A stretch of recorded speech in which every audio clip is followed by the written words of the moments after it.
Om Shanti. Welcome to Shantivan. Welcome to Madhuban. Some of you may have arrived just this morning, and some of you have come yesterday, day before yesterday.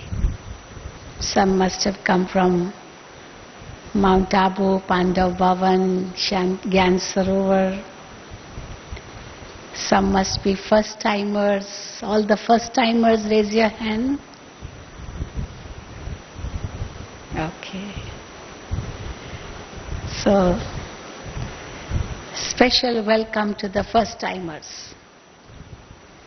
Of course, welcome to everyone. Yes, we should clap for the first-timers who have come to meet Baba in this unlimited Shantivan for the first time in this Kalpa.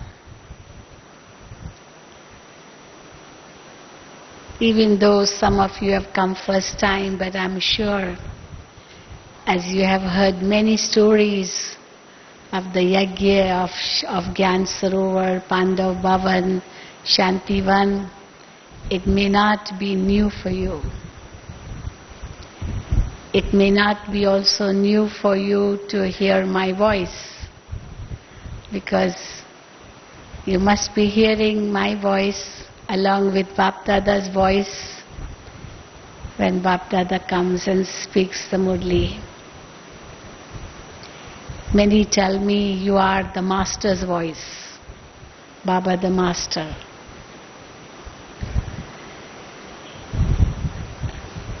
I will once again introduce myself. Sister did introduce, but I would like to make it more specific. The name of this body is Sheilu Behn, Sheilu, Sheila, that's the real name, but everybody calls me with love Sheilu, Sheilu Behn. And I'm with Baba for the past 50 years, to be exact. I came end of 59 for the first time, and I feel very honored, privileged to really say that I was born in Baba's lap, Brahma Baba's lap. I went in Baba's lap and I felt I found my real father. Because Baba also told me the child has come back to the father. At that time this body was only 11, 12 years old. Continued my studies, finished my graduation in science in 1969 after Baba became Avyak, but then decided to dedicate my life to Baba's service, and immediately in 69 I dedicated my life to Baba and traveled in many parts of India. Then also went to Africa, Mauritius. But then since 1976, I'm living in Madhuban. So that is nearly 33 years I'm in Madhuban. And living in Madhuban, I do travel a lot. Visited nearly 70 countries. Who has seen me in their country? Nearly this year also traveled to Southeast Asia. Last year traveled to the Caribbean. And keep going. But I live most of the time in Pandav Bhavan, and therefore when I come to Shantivan, I come here and then go back to Pandav Bhavan. And of course those who have come for the first time will definitely come to Pandav Bhavan after meeting Bap Dada here. So this morning I'm going to speak on a very interesting subject according to Baba's blessing of today in the Murli. Overcoming fear through the power of truth. To understand this topic, we will first of all understand the meaning of truth. What is truth? Secondly, we will understand how truth is a great power. It's not just a virtue, but it is a very great power. And thirdly, we will understand how we can overcome fear through this power of truth. Because fear is a very, very negative quality of the soul. It is a very negative emotion of the soul. It is a weakness of the soul. It is against the conscience of the real consciousness of the soul. And therefore, if there is fear of anything, it is actually making the soul weaker, not stronger. And therefore, how with the power of truth we can overcome this fear. So first of all, let us understand what truth means. We say God is truth. This is a saying in every religion. God is truth. And some of the people don't even mind saying that truth is God. They have combined truth with God. That means so powerful this word truth is. Truth and God are alike. But what does truth mean? If we see in different ways, truth is sometimes understood in different ways too. If you want to understand what truth is in science, science will tell you truth means what you can see, what you can measure, what you can visualize, what you can change, all that is truth. They say seeing is believing. You want to believe only that what you can see, and if you can't see, you can't measure, you don't want to believe. But then when we say God is truth, it will contradict this meaning of truth. Because you can't see God, you can't measure God, and therefore how will God be understood?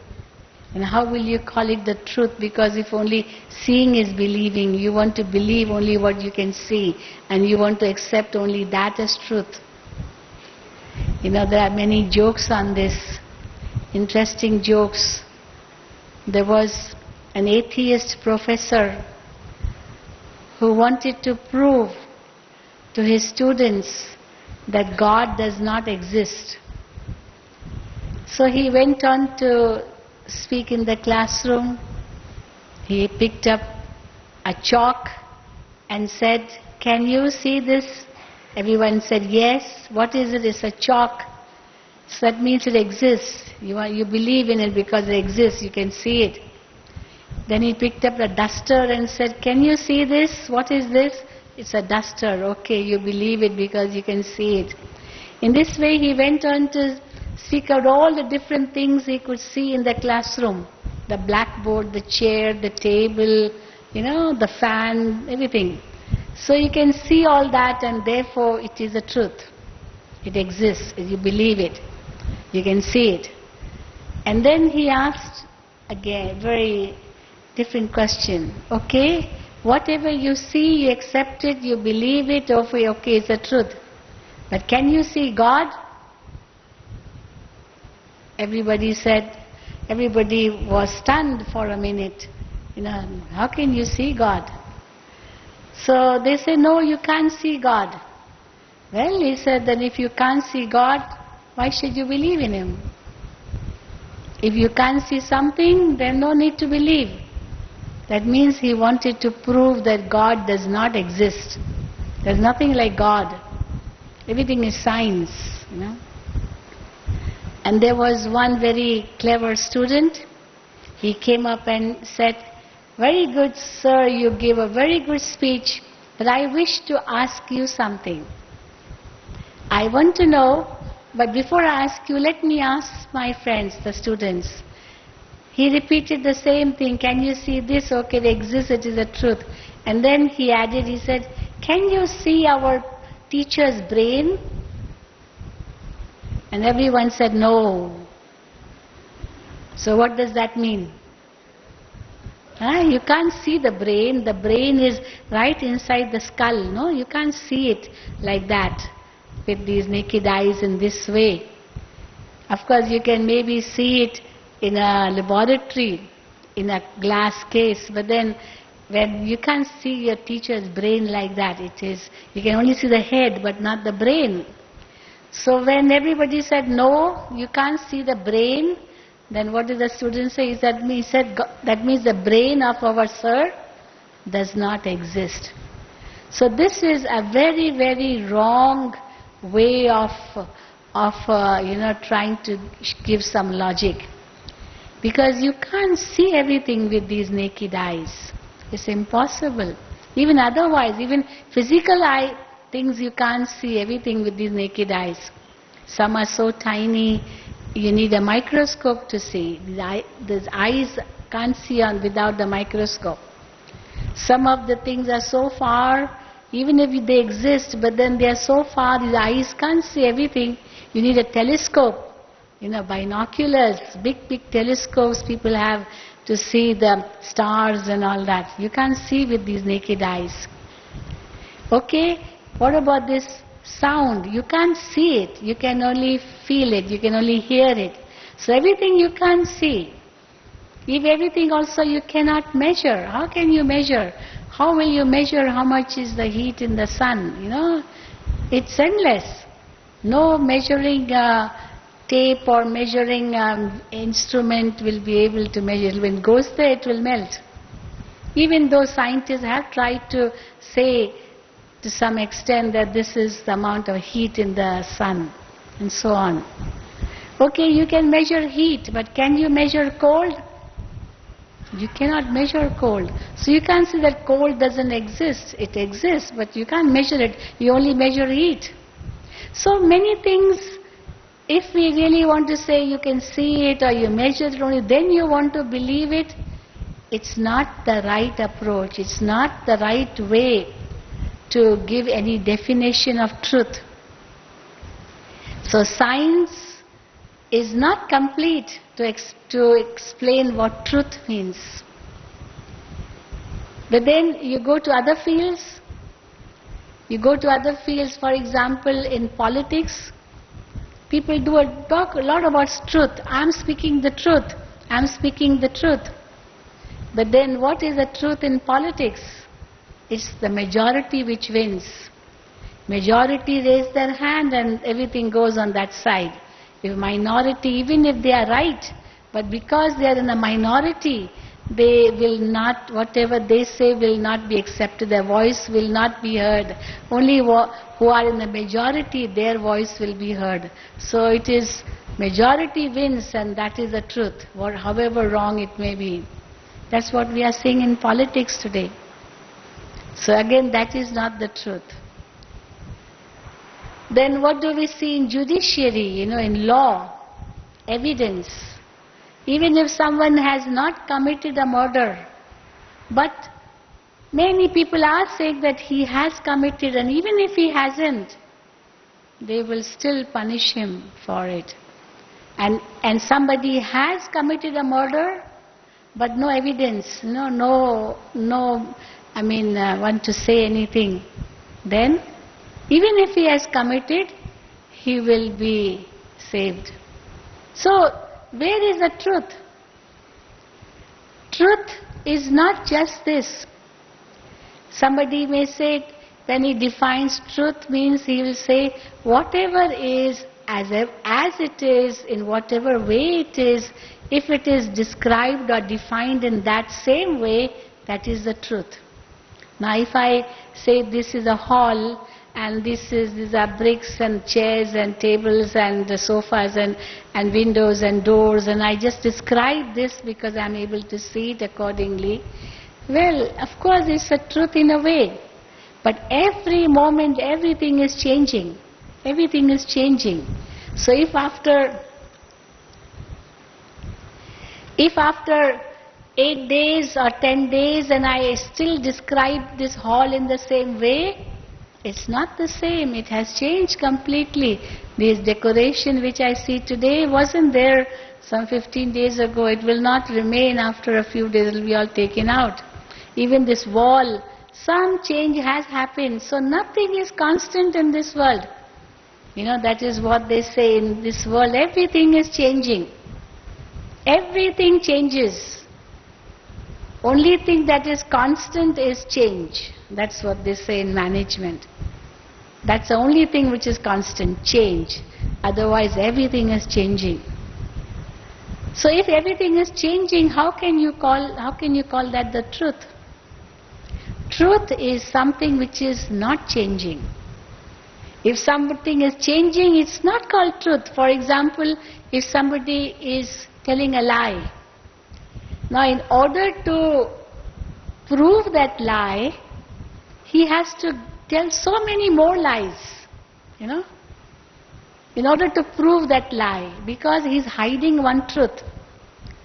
And because he has told a lie and he has hidden one truth, in order to prove it, he will tell many more lies, which are really not, which have never really happened, because he is lying right from the beginning. But he wants to prove that lie. So naturally he will tell more lies and more lies and more lies. And ultimately his last lie will be quite different from his first lie. For example, somebody steals something. And if he's asked, did you steal? He'll say, no, I did not. Then, were you present in that hall? No, I wasn't. And actually he was. So he can keep on telling lies and lies and lies, and ultimately, and he's caught because somebody did see him in that hall, all that. So we can say that lies do not have any ground. Don't have any ground because they are not stable. But if somebody is speaking the truth, means in whatever way he saw, in whatever way it happened, how it happened, in what time it happened, all that, whatever he understands, he tells that. He doesn't have to change his statements because he is speaking the truth. So the definition of truth is that whatever it is, in whatever way it is, it should be like that all the time, and therefore he is describing it. And that is the truth. So when I understand about matter, spirituality says that matter is untruth because it is changing all the time. And science says this is the truth. So big contradiction between science and spirituality. Spirituality says whatever is changing is all untruth. In matter everything is changing. This physical body is changing. It was a baby, it grew up, became a child, an adult, old age. So it's changing. Your photograph which was taken out maybe 10, 20 years ago will not be valid in your passport or your identity card now. You need a very fresh photo because your face has changed. It's not the same what it was 20 years ago. Now that photograph which you took out 20 years ago is only good for your album, that's all, not for your identity card. It's not to be given to anybody, it's not worth it. And therefore everything is changing, and therefore spirituality says that whatever is changing is untruth. Whatever is unchanging, whatever is eternal, whatever is imperishable, that is the truth. I tell you a very interesting story on this. What the story is that the Baba talks about King Janak. King Janak was a very great king, but he was like a saint, a kingly saint, a saintly king, whatever you may say. He had a big kingdom, but then like a renunciate, And the story goes that one day he had a dream. In that dream he saw someone, attacking his kingdom and conquering his capital. And King Janak is taken a prisoner, and he is brought in front of that king who conquered his kingdom. And that king asked the King Janak, well, now you are no longer the king of this kingdom, I am the king. So in what way should I behave with you? Because you are no longer the king. What should I do with you now? What do you want to do after this? So King Janak, in the dream, he said to that king, okay, never mind, I don't want this kingdom, you may have it. I'm actually like a hermit myself, like a sannyasi, a recluse, I don't need it. Okay, you just send somebody with me so that I can go to a forest and do some tapasya, some intense meditation. I don't want this kingdom. So that king said, okay, you go. And then that king sent a soldier and told him to take that king on a horse to the forest and jungle so that he could be a recluse and live like a sannyasi. But on the way he felt a little bit hungry. All this is he saying in a dream. He felt hungry. And he asked that soldier, I don't know where I'll get food. Do you have any food to eat so that I may eat little bit? Because I have to look for food. How can I find food? So that soldier felt sorry for him, and he had some bread with him. And he said, okay, you can take a share from my food. Doesn't matter, it's okay, you take it. So that King Janak, he took that bread, and as he was about to put it in his mouth, he brought it to his mouth, a big eagle came from the sky. It came with so much force that it just, hit the hand of the king and tried to grab that loaf of bread.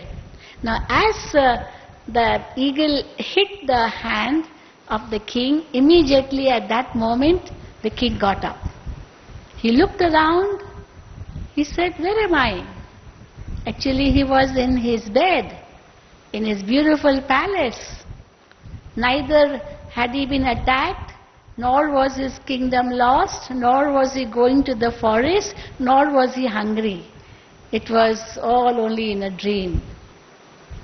And so he asked his guru, his teacher, his guru who used to guide him.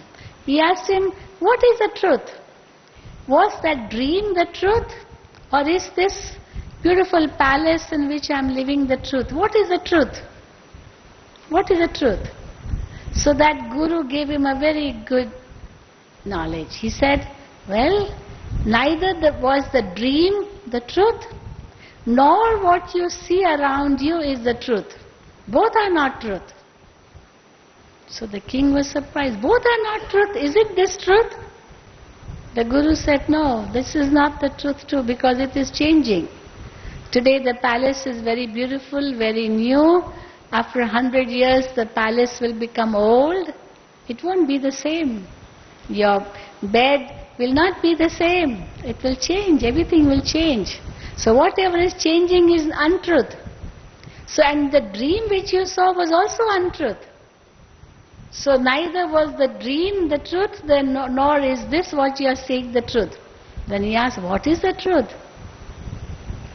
So the answer was, the one who experiences both, who experienced that dream? Who is the experiencer?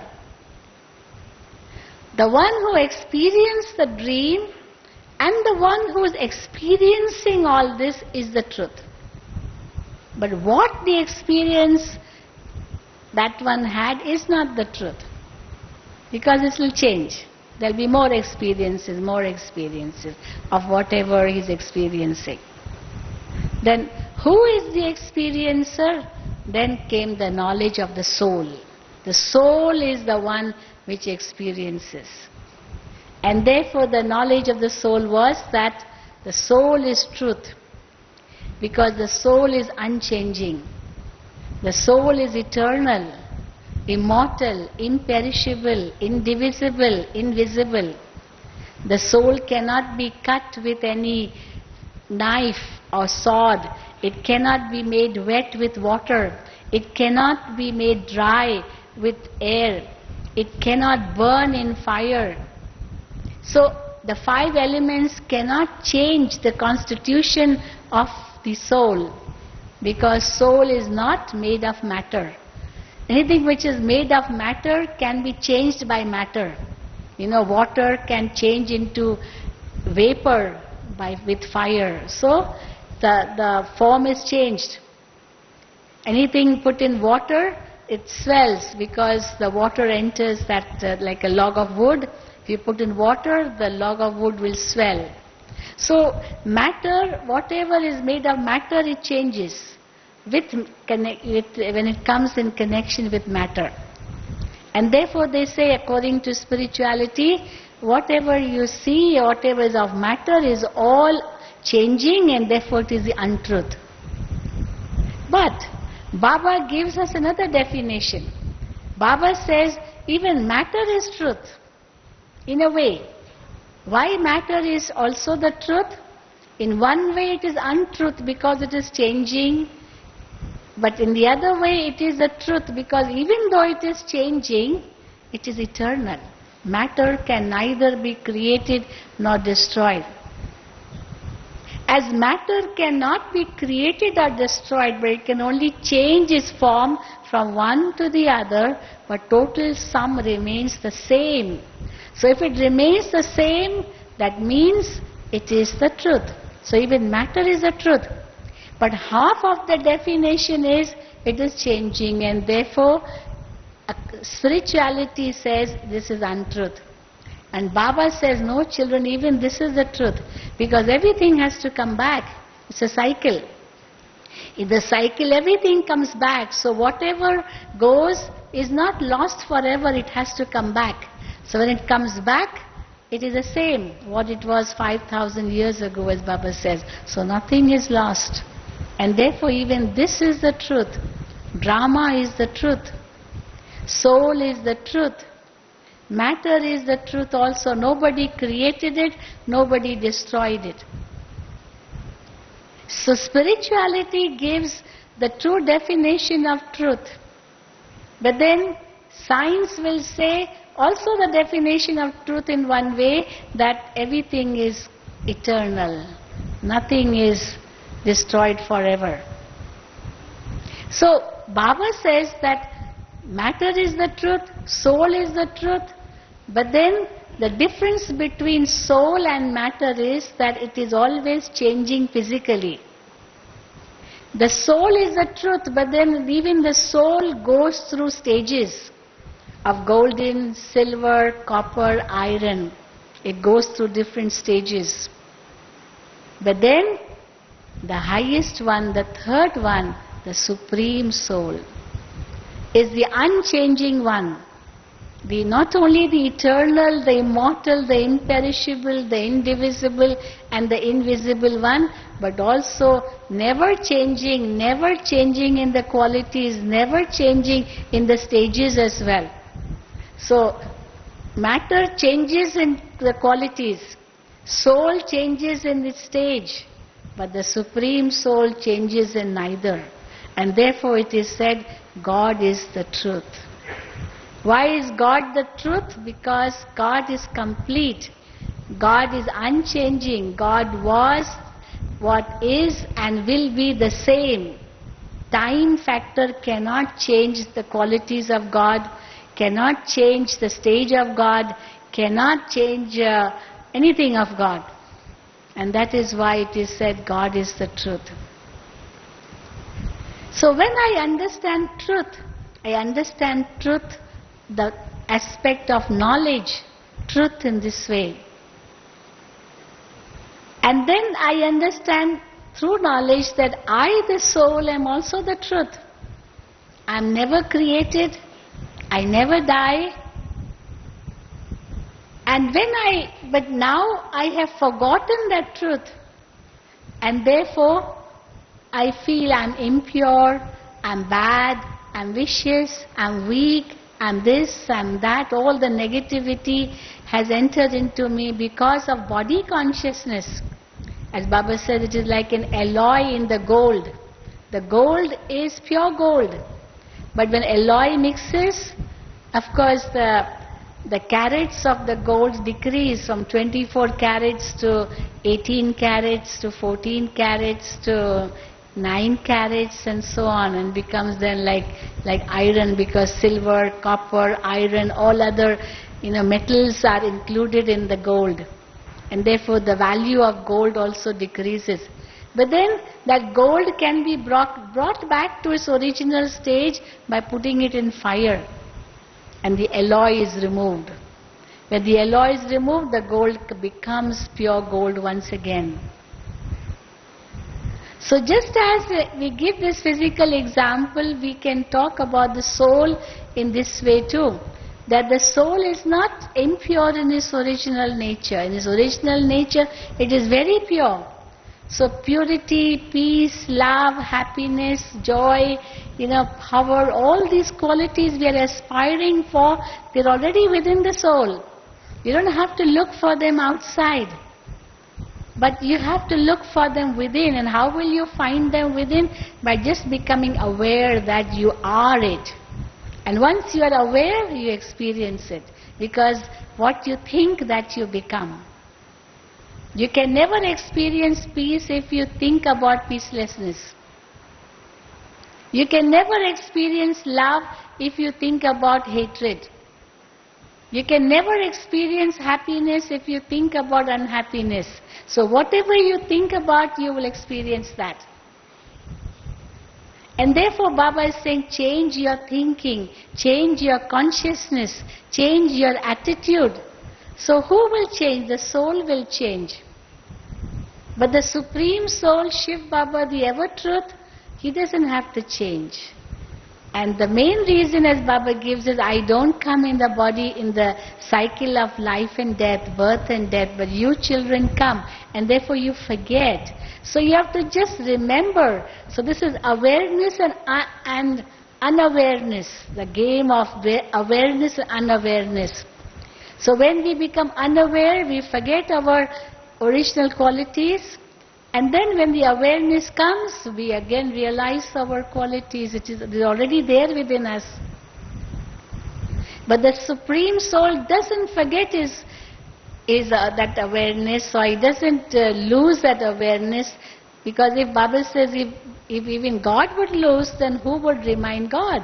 There's a need of someone who's beyond the cycle to give this reminder.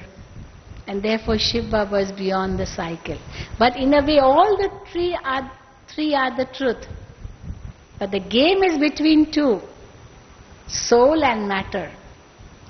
When soul is the master over matter, then matter becomes subservient and serves the soul and gives it happiness. One is happiness within the soul, and the other is happiness coming from nature. And when the soul forgets that it is a soul, becomes body conscious because of coming in the cycle, the unawareness makes it lose its own happiness within, and also nature starts giving sorrow. So there's double unhappiness. My own unhappiness in my thoughts and unhappiness coming from nature. And therefore this unhappiness grows till the climax comes at the end of Kali Yuga, when Baba has to come and remind his children again, my dear children, Who are you? You are a happy soul, a peaceful soul. You are a blissful soul. And when the soul begins to think of this, what we call as meditation, and connects with the source of all these qualities, then we get it back, just like a rechargeable battery getting its charge back through the charger from the powerhouse. That's what we say is meditation. So how do we understand the truth? We understand the truth in this way, that I am the truth because I am eternal. I never die. I was never born.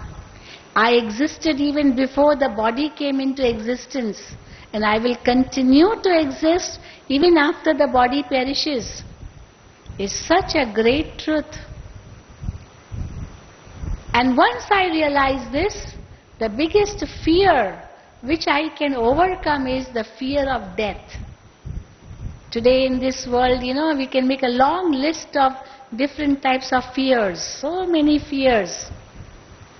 Fear from, even darkness gives fear, a cockroach gives fear, a spider gives fear, a rat gives fear, an insect gives fear. Oh my God, an insect, a mosquito. Immediately I'm so frightened. Everything gives fear. Somebody tells me something and I'm afraid of that person.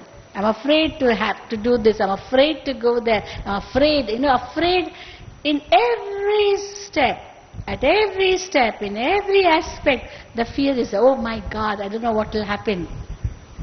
So the fear because of the ignorance of the self, also the fear because I've forgotten the Father, and therefore Baba says, always remember the Father's hand of protection above you.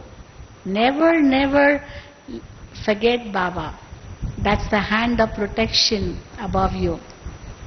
Even if a child is frightened, for example, but if he's holding his father's hand, he will be able to overcome the fear in a second, because his father is a strong one. If something happens to him, the father is there to protect him. But if by chance his hand, comes away from the father's hand and he's all by himself, the fear mounts.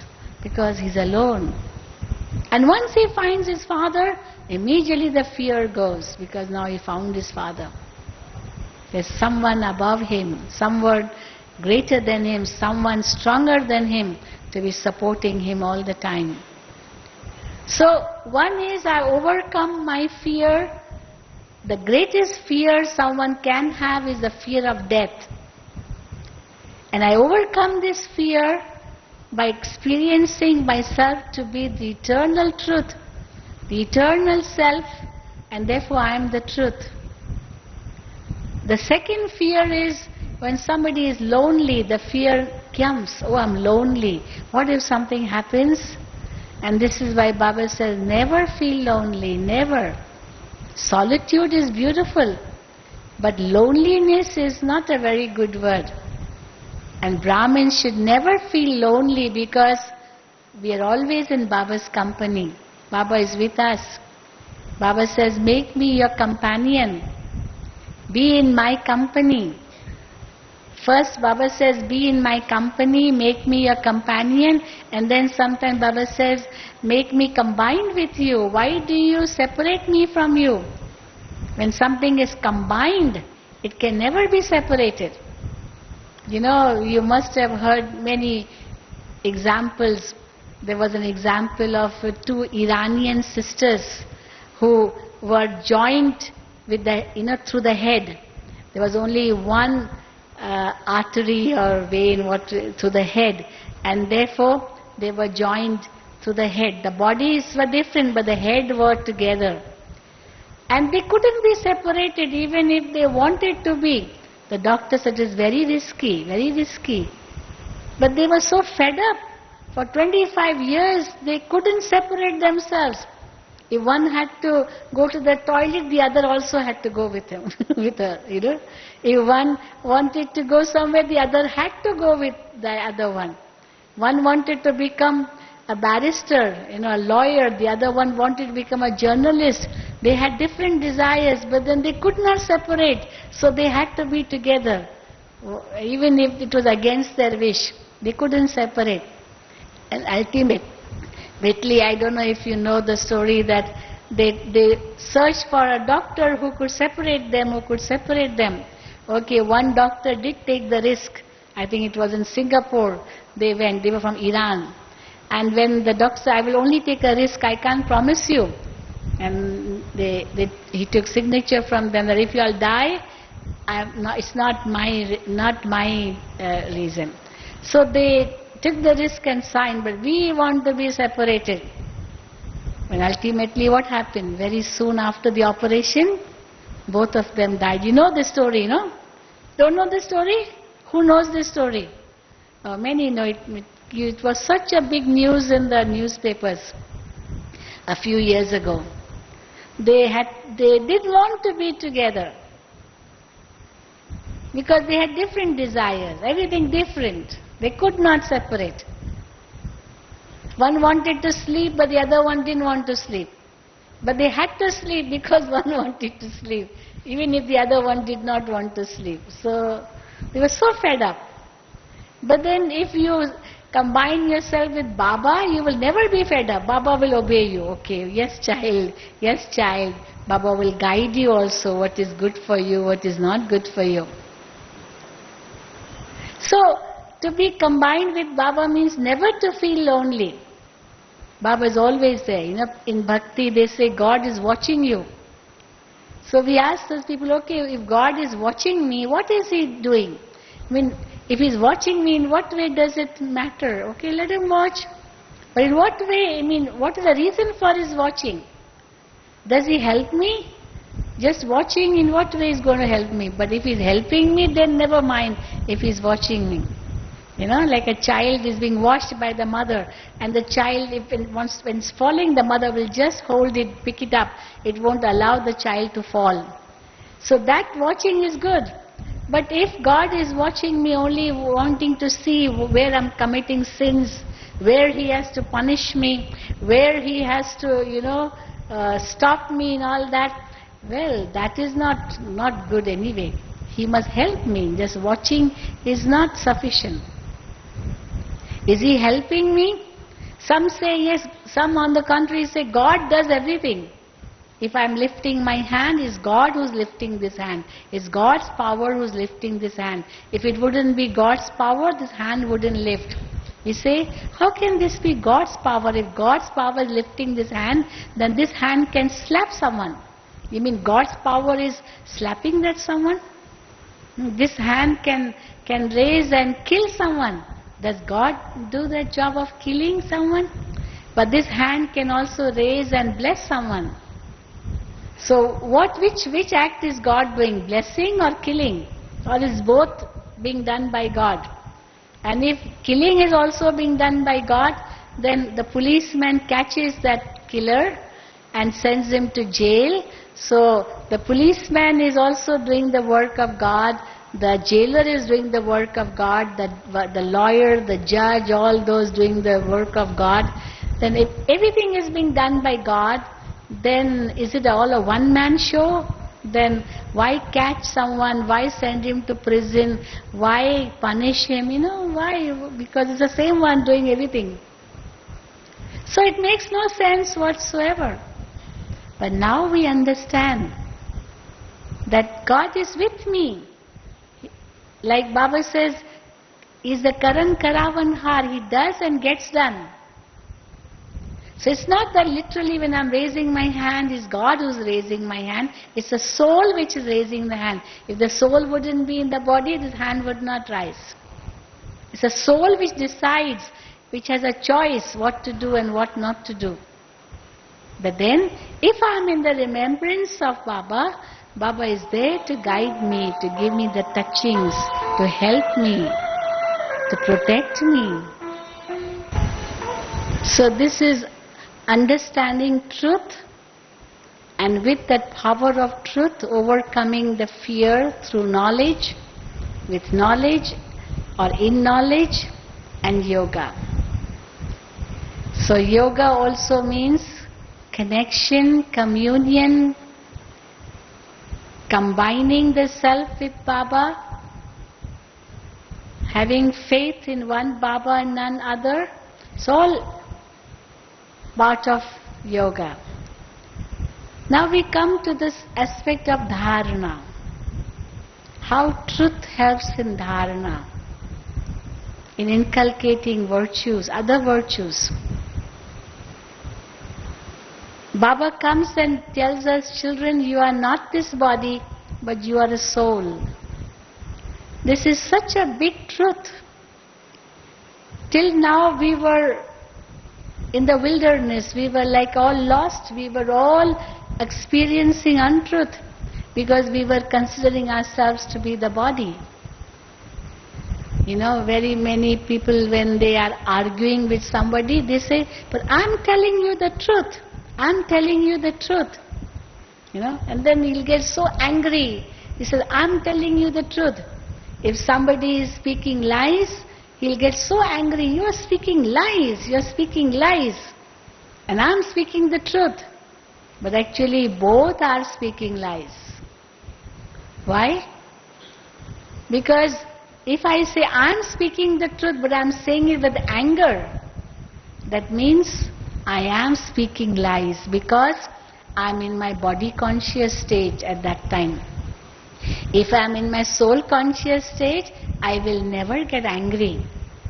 When I'm in my soul conscious state, I'm peaceful. But when I'm body conscious, I'm definitely angry.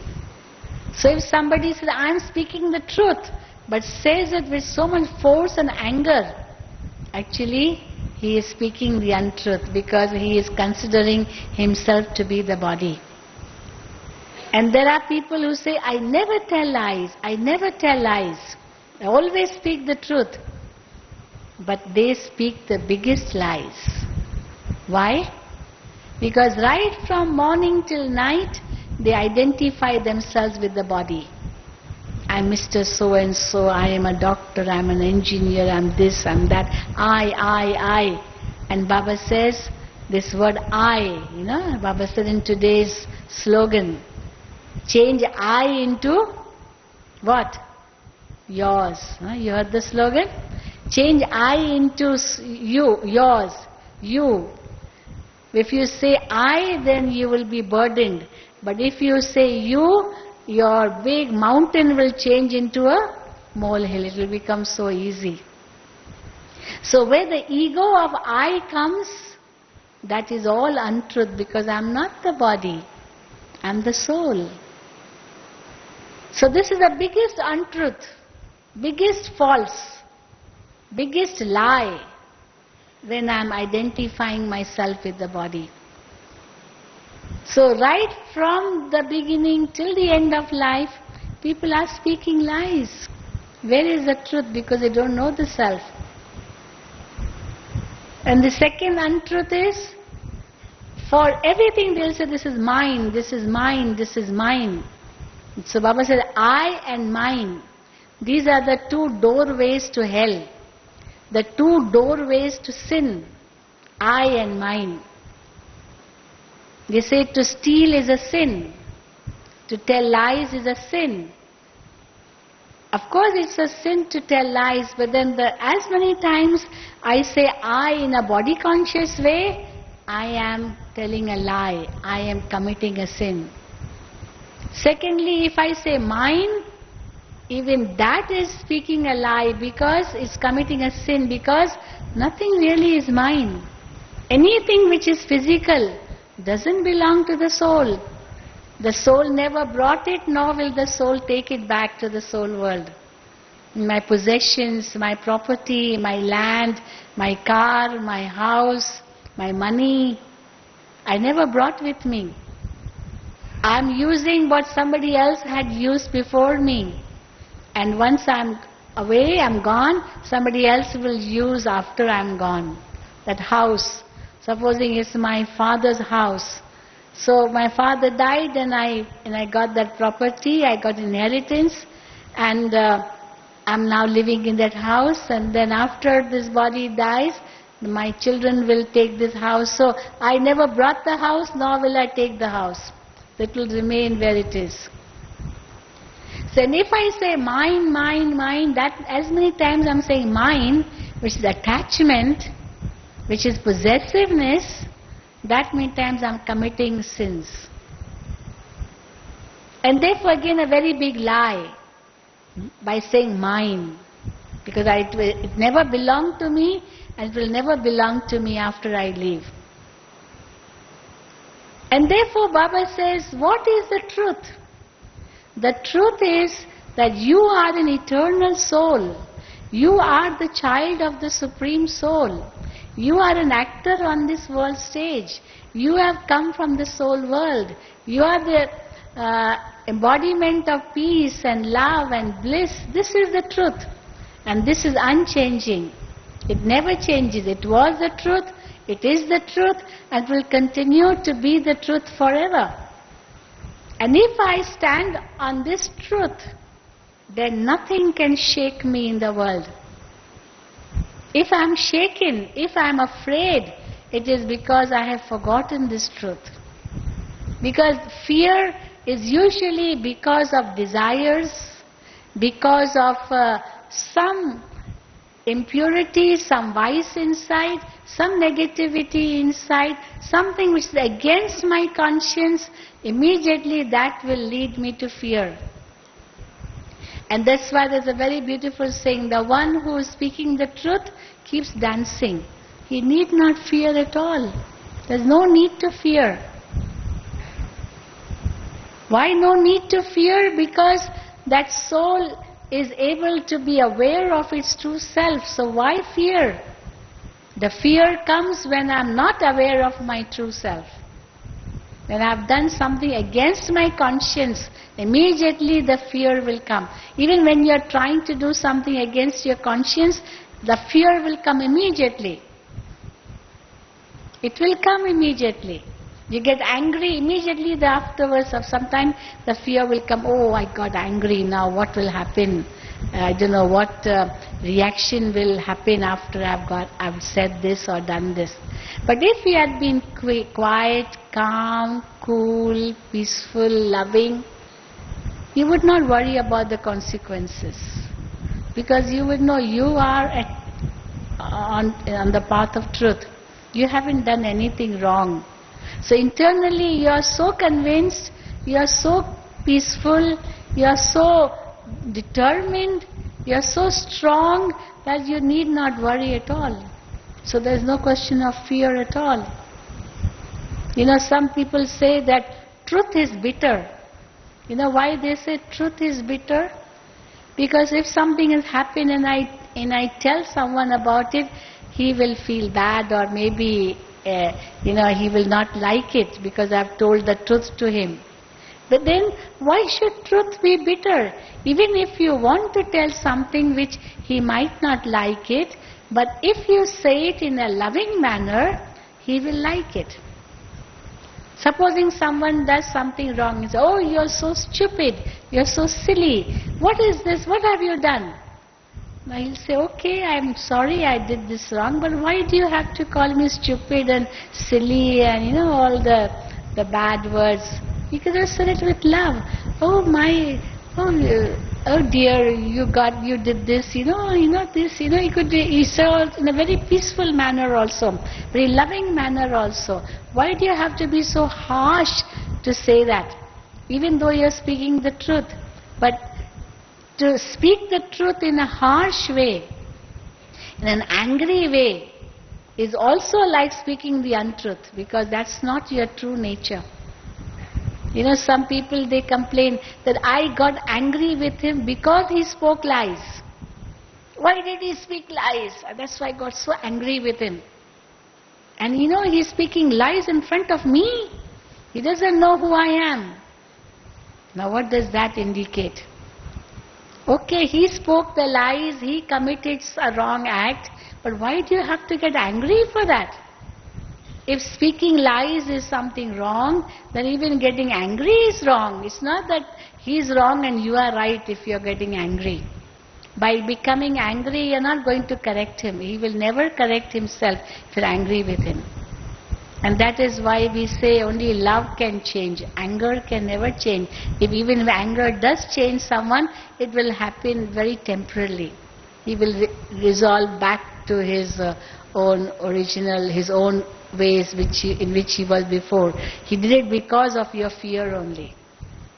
So don't make anyone frightened of you. Very often, supposing the teacher is teaching someone and she tells the students, children, don't be frightened. Whatever you have said, don't be afraid. Even the father will tell his child, don't be afraid. Whatever you want to say, say it. So no parent, no teacher will want the children to be frightened of them. Many people, they're afraid to come to Dadi Janki. They're afraid, oh, Dadi may scold me. Dadi may do this to me. Dadi may, say something, which because I've done something wrong. And therefore they don't want to face Dadi. And Dadi says, why are you afraid? I'm not going to do anything to you. Why are you afraid of coming to me? You must come to me. But Dadi, we think you are very busy and therefore we don't come to that. I say, I'm never busy. I'm always easy. I'm never busy. But some are afraid because there is something which is piercing their heart, which is against their conscience, and therefore they're afraid. So fear comes because I'm going against my conscience. Because every soul in its original nature is truth. Truth is the greatest quality of the soul. It's not just God is truth, but even the soul is truth. But why it has become untruth today? Because the soul has forgotten itself. And therefore Baba reminds us of who we are. And when we are able to reach our original stage, we are able to realize this truth, or we become fearless because I have realized the truth about myself. And in today's blessing, Baba said very beautifully, when you are serving someone, so dharana and then seva, serving. Dharana is all the divine virtues which come with this virtue of truth, that I am a soul. And then when you are serving other souls, like Baba said in today's blessing, be fearless. But then don't be fearless to the extent that you just say what you want to say. You have to check. You have to see the other person's stage. You have to feel his pulse, Baba said in the blessing. Feel his pulse, see his stage, see the situation, see the atmosphere, and then you serve that person or give jnana to that person. You have to understand that soul first. Supposing someone is a very strong Christian, he believes only in Christ, and you tell him, no, Christ is not God, Shiva is God. He'll say, I don't want to listen to you. You don't have to say that. Of course you're speaking the truth, but he doesn't know the truth, no? So you'll say, Christ is not God and Shiva is God. He'll say, but I don't want to believe this, I don't want to accept it. So you don't have to say this phrase immediately, Christ is not God. Praise Christ in a very positive way. See how the greatness of Christ. But then you can add after that, well, even Christ remembered the Supreme. When he was being crucified, he said, Father, forgive them for their doings. So whom did Christ remember? Say it in that way. And immediately they'll start wondering, oh, Christ also remembered someone. So whom did Christ remember? For whom did Christ say, God is light? So that one, that God, lead me thy kindly light. So thy kindly light, who is that thy for whom Christ said, lead me? So here we understand how to serve other souls. Feel their pulse. They only want peace, and I talk to them about happiness. Oh, golden age, happiness, this. 108 variety dishes of food and this. He says, I don't want, he'll say, I don't want food, I don't want this. I want only peace. And you talk about food. He wants water and you give him food. He will not like it. He wants only water. So we have to feel the pulse of every soul, Baba says, and then serve other souls. If you say to somebody, God has come on earth, he'll say he's gone crazy. I don't know how many of you, when you were coming from your countries, did you tell your family members, your friends, your colleagues, whoever at your workplace or anywhere, that when they would have asked you, why are you going to India? So what answer did you give? Did somebody say, I'm going there to meet God? Who said it? Who said this? I'm going to India to meet God. How many said it? Acha, you said it. That I'm going to meet God. And what was the reaction? What was the reaction? Something wrong. He's crazy. This must have been the reaction.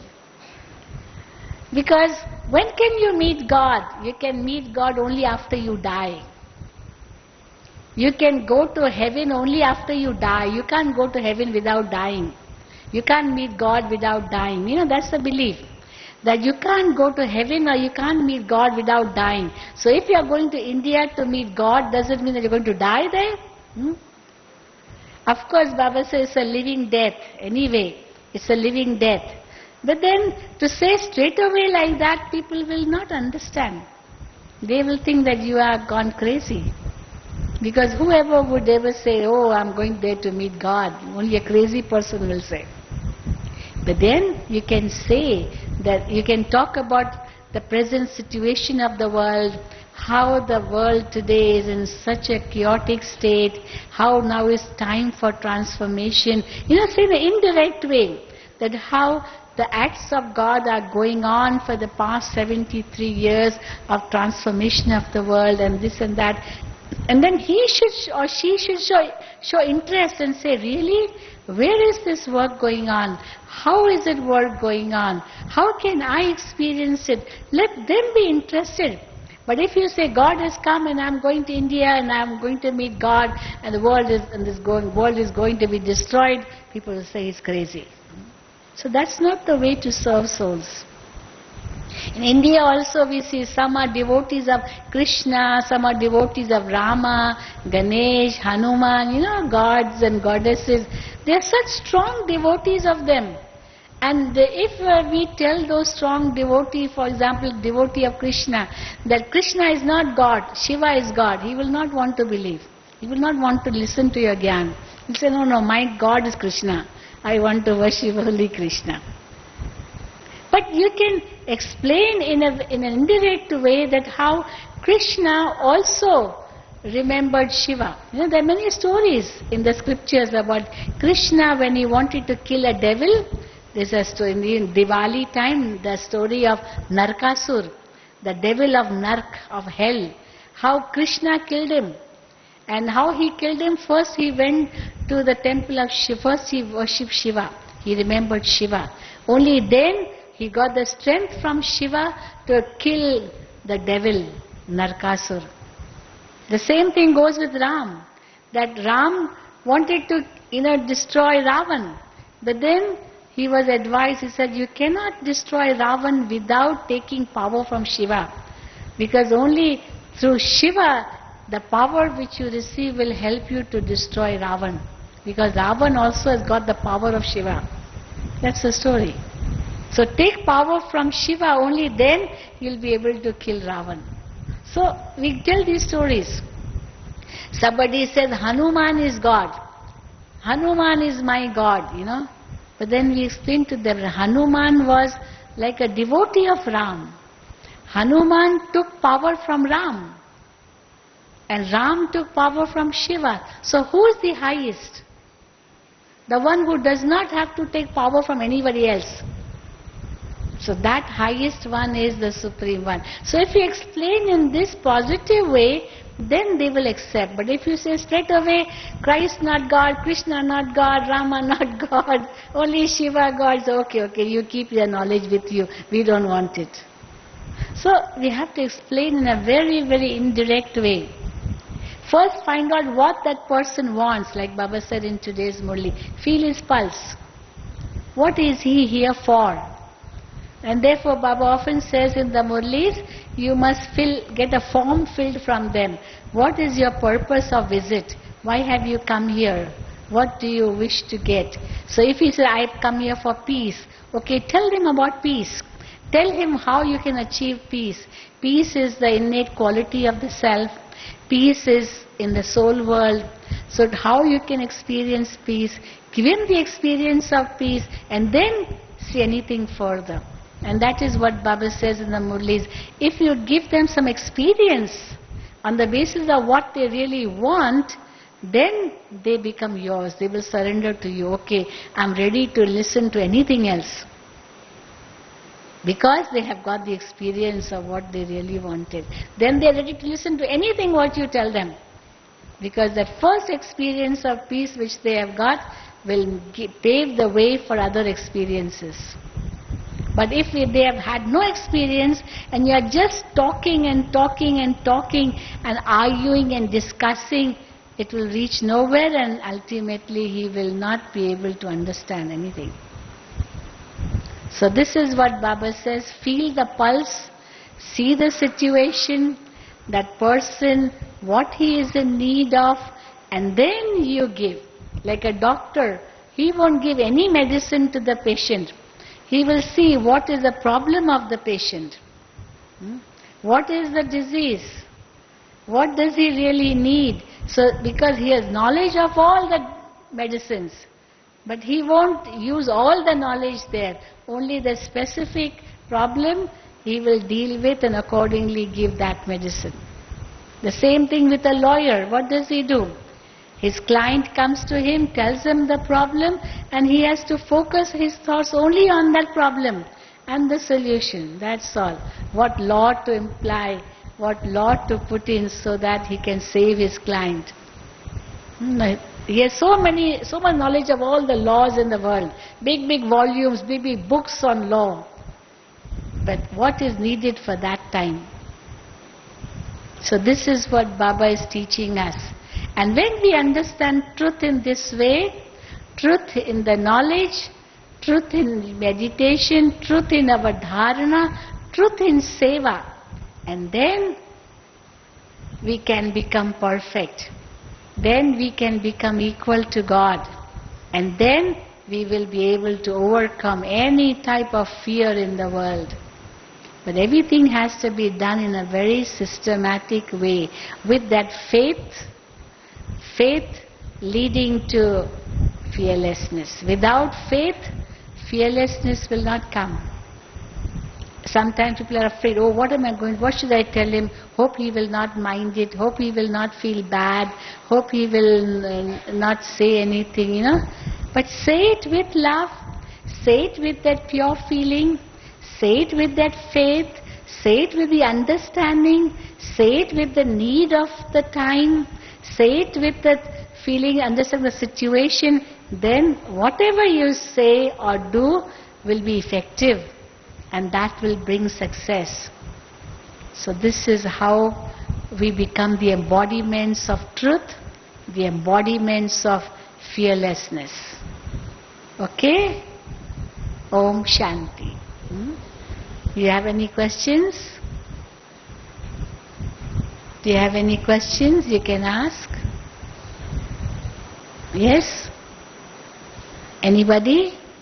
Yes? Have a small clarification. It is clarification the new thing, but I will tell you, is it correct to say that truth is Sukarma? Truth is? Sukarma.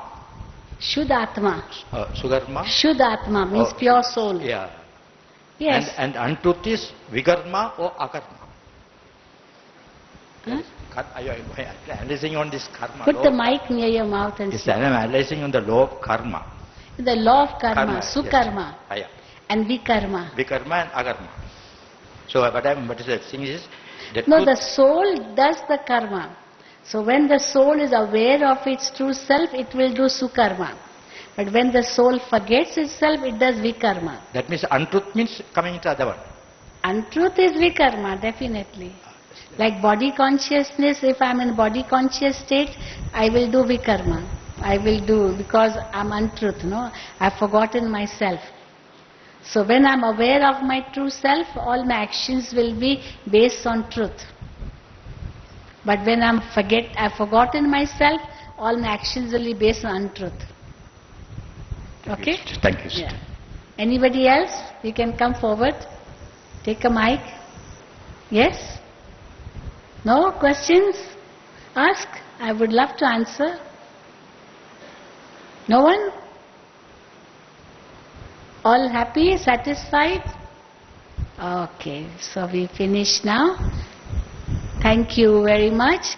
You can write down, note down, discuss within amongst yourselves how to experience truth, how to be fearless.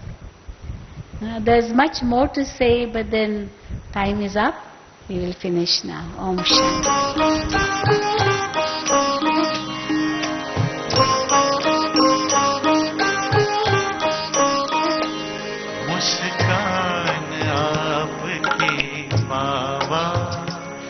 जन्मों के गम हर लेती है मुस्कान आपकी बाबा।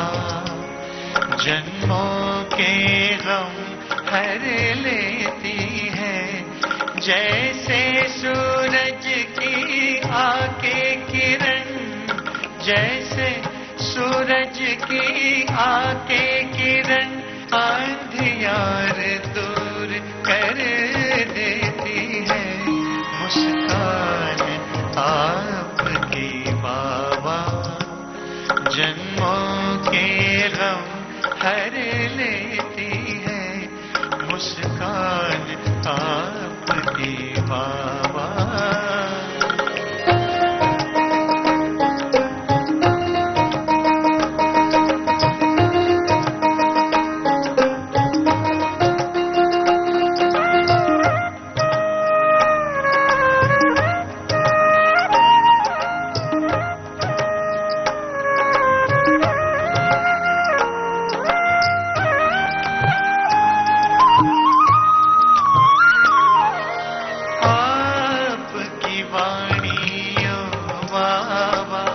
छलकाती है अमृत धारा, आपकी वाणी ओ बाबा छलकाती है अमृत धारा।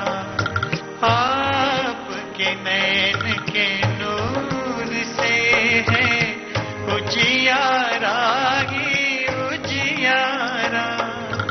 आपके नैन के नूर से है उजियारा ही उजियारा।